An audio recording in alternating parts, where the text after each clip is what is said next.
காஞ்சிபுரத்தில் பேசும்போது நம்மளுடைய விஷன் என்னன்னு சொன்னோம். இப்போ அதனுடைய கண்டினியூஷனா சில விஷயங்கள் இங்கே நான் சொல்லணும்னு ஆசைப்படுறேன்.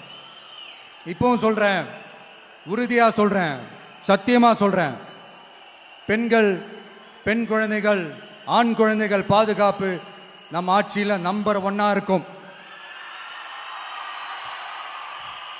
சட்டம் ஒழுங்கு ரொம்ப ரொம்ப ஸ்ட்ரிக்டா இருக்கும். அரசு பள்ளிக்கூடங்களும் கல்லூரிகளும் முதல் தரமா இருக்கும். போட்டி தேர்வுகளுக்குன்னு லட்சங்களை கொட்டி தனி கோச்சிங் சென்டர் போய் படிக்க அவசியமே இருக்காது. ஏன்னா கவர்மெண்ட் ஸ்கூல், காலேஜ் சிலபஸே போட்டி தேர்வுகளை ஈஸியா சந்திக்கிற வகையில் அந்த ஸ்டாண்டர்டுக்கு ஏத்த மாதிரி அமைக்கப்படும். உயர்நிலை பள்ளி பாடத்திட்டங்களிலேயே அடிப்படை அரசியல் சாசன சட்டம் சேர்க்கப்படும். மாநில மற்றும் ஒன்றிய அரசு அலுவலகங்கள், வங்கிகளின் செயல்பாடுகள் மற்றும் அவற்றை அணுகும் முறை குறித்து மாணவர்களுக்கு தெளிவான புரிதலை ஏற்படுத்தும் வகையில் தேர்வுகள் அற்ற செயல்முறை பாடமாக கற்பிக்கப்படும். இந்தியா முழுக்க உள்ள ஒன்றிய அரசு சார்ந்த கல்வி நிலையங்கள் மற்றும் அதன் சேர்க்கை அட்மிஷன் குறித்து புரிதலும் தெளிவும் மாணவர்களுக்கு உருவாக்கப்படும்.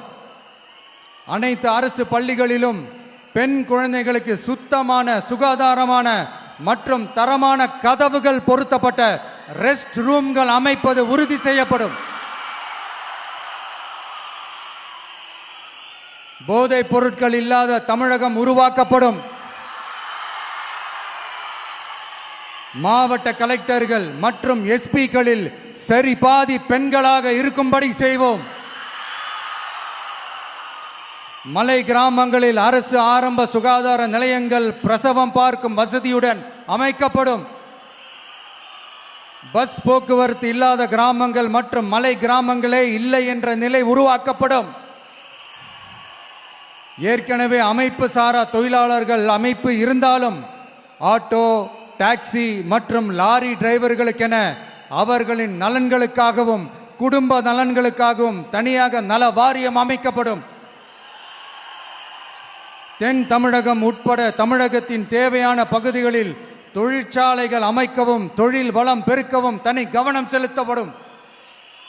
விவசாயிகள், மீனவர்கள் மற்றும் நெசவாளர்களின் கருத்துக்களை அறிந்து அவர்களுக்கான திட்டங்கள் காலத்தின் தேவைக்கேற்ப உருவாக்கப்படும்.